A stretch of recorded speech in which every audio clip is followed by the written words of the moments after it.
Welcome back to Nikki's Scrapbooking Adventures. Today is day 18 with Best of 30 Days of Sketches in Christy's Beautiful Life. And don't forget to check out the playlist below. Please like, comment, and subscribe to this video so I can reach the goal of 750 subscribers by the end of the year. And we are doing a sketch designed by Karen Gerber for Sketchabilities. Now, if we take a closer look at this sketch, I see one photo. I see many layers behind that photo, and then some dribbling. So we're gonna play with some mixed media today. Very simple mixed media, but mixed media the same. And we're gonna play with distressed oxide and pine needles, and with the Brave and Bold collection by Amy Tangerine. Now, I don't have very many distress oxide colors, but this dark green in the pine needles really matches well with the paper that I'm going to use this time around. So just a quick flip so you can see what we're working with. Okay, very bold.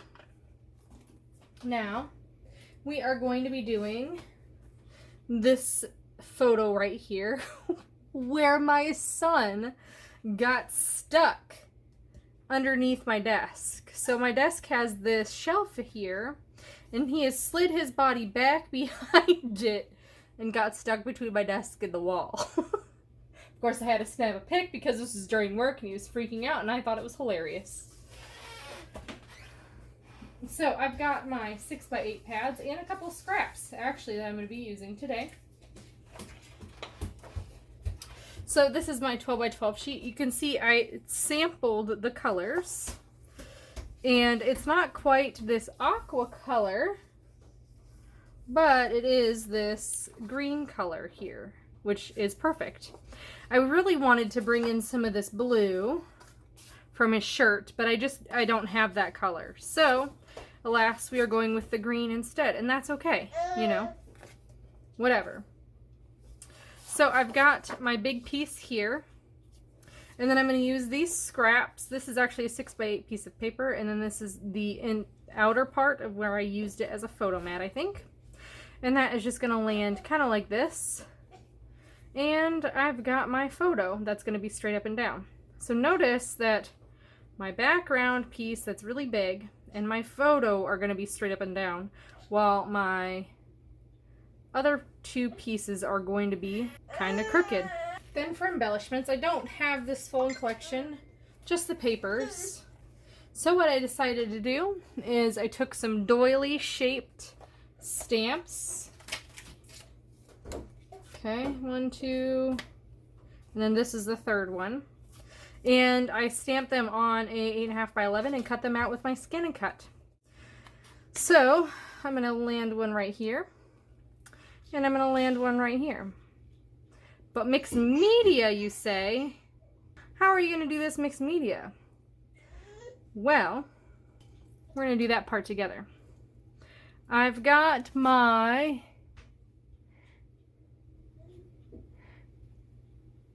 handy dandy pencil, and I'm going to mark a line where the bottom of this piece is going to land. And we're just going to do a couple corner marks here. Now, when I adhere this, I'm going to use a T-square ruler, but for the purpose of getting these streaky marks, I want to kind of know where that bottom edge is. Actually, in fact, I'm going to go ahead and go across the whole thing. So there's my line.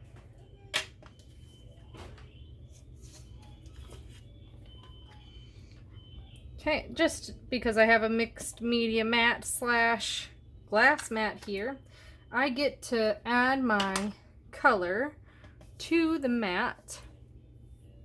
We're going to spritz that with water. We're going to get that really stinking wet.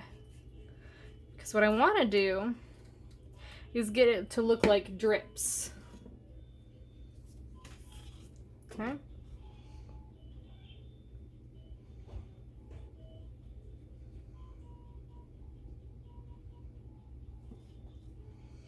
Let's see. So I'm just applying my brush. Maybe go down a little bit more. Kind of try to get it to as organic as I can. There we go. There's a good drip.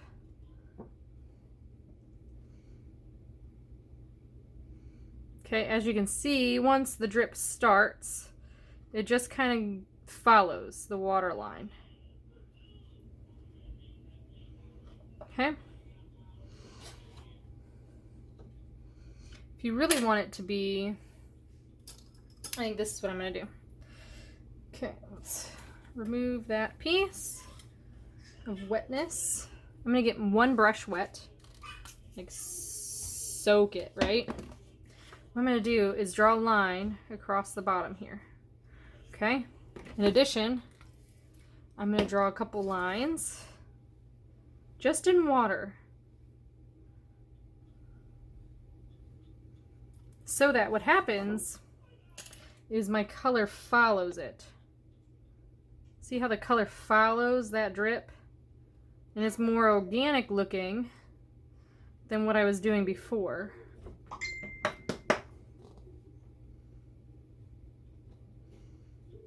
Okay, get it to kind of go back and forth. Although I kind of like this look here. If I want it to be wider, I just choose a wider brush, right?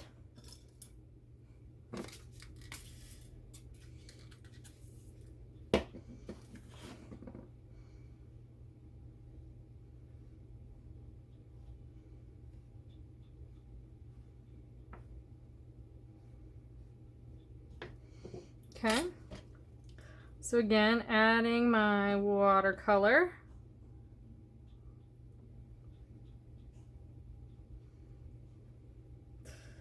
Slash not really my watercolor. My dioxide that's really, really saturated with water.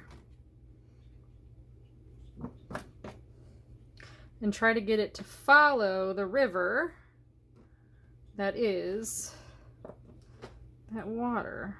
I'm trying to get it to go down here, but it looks like that brush just wasn't quite wet enough. That's okay.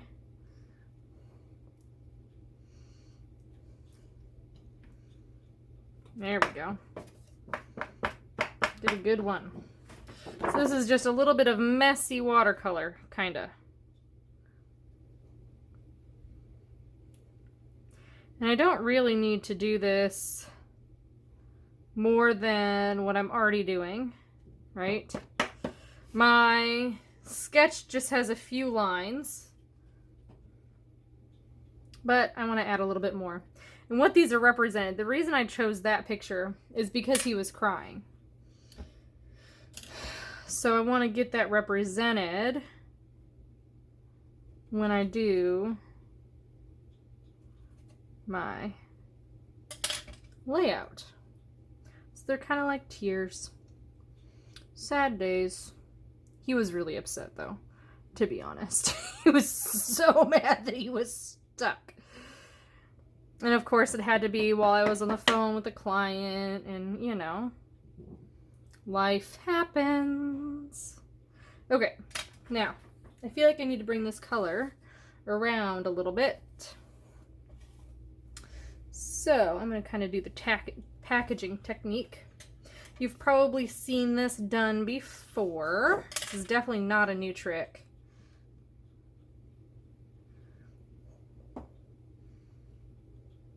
I feel like a lot of scrapbookers do this because it's easy. Easy, easy, easy. Okay? So I'm going to dig in my trash.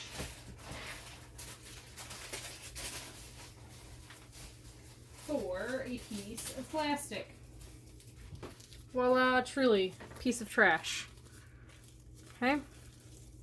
I'm going to dip my plastic in it. This is why it's called the packaging technique. And I'm just going to spritz it. Now, mind you, my paper is going like that. So I am purposely picking places. Oh, don't use your nails. Where I'm going to have my paper not showing. I do want to add a little bit here, just to add something. Okay, so let's put our paper back down and see where we're at. Oh yeah, look at that. I feel like that represents this pretty dang good. I think the difference here is that, oops, that's all right. You can see some of the mixed media on top of the background layer, but my background layer is black. So that's just not gonna work. So we're gonna let it dry. I'm gonna adhere this, and then we're gonna talk about what my title is gonna be. So I've got my photo and pictures and all the fun things adhered. So they are down. My photo does have a little bit of room to put underneath, and I haven't decided what I'm going to do with that yet. But if we take a look at our sketch, there's almost like a hidden L design here with what looks like branding strips. So that's what I'm going to use. I'm going to actually use my branding strips from this collection. I've got a stripe piece here, and then I'm going to do the exact same thing on the bottom. Really keeping kind of with that monotone theme. Okay, so I'm going to rip this because it looks like it needs to be ripped. So we're going to go like right about here and rip that side too. Okay, I'm going to adhere it real quick.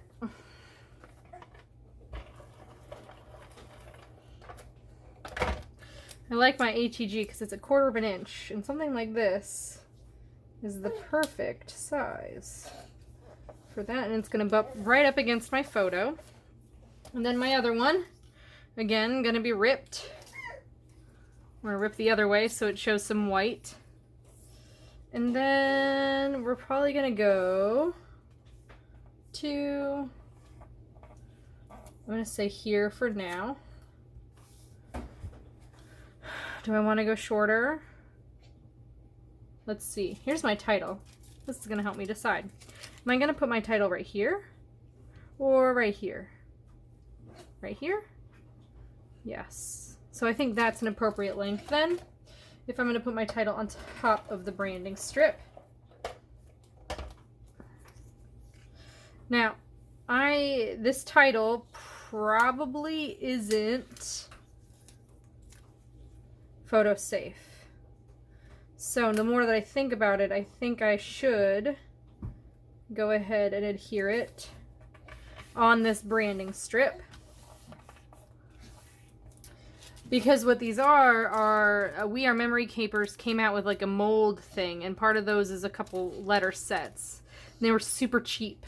So I went and go ahead and grab this because this is like one of my favorite font sizes. So that's going to be my title. What happened? And I've got a little bit of a weird spot. I wish I had glued these here underneath the branding strip instead of underneath my patterned paper. But to combat that, I'm going to put my journaling right up here. So I've got some strips of paper here because I do want to see the pattern below. This is how I'm going to use these. I'm going to go ahead and rip this as well. We're going to go ahead and pick the placement of where these are going to go. And then I will write on them in black ink to bring forward that black on top of my photo. So I think that right about there is good. I'm going to go ahead and adhere it. I'm just going to use some art glitter glue. This is my new favorite glue because it gives you some wiggle time. Now, if I was doing quick dry, I definitely want that tacky glue. But I'm okay with it drying a little bit slower here. So there's one. Let's see, rip an edge. Go ahead and do two. And I'm just kind of making it so that it goes back and forth, using my T-square ruler to my advantage when it comes to something like this, where I want my lettering to be about the same width, or want it to be square.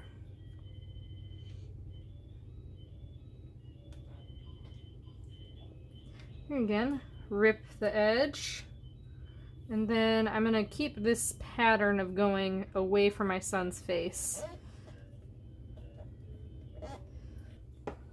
Now I don't know how much drilling I'm gonna do.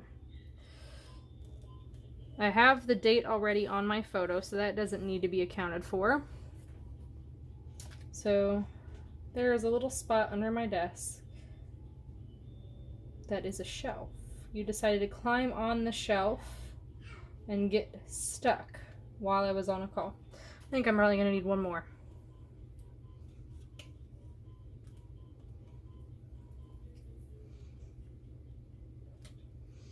Okay, rip the edge.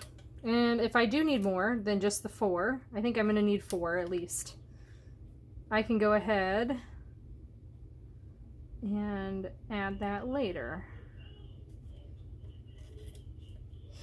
Sometimes what happens is that I run into the fact that I have too much space, right? And then I have to add like symbols or something to cover it up.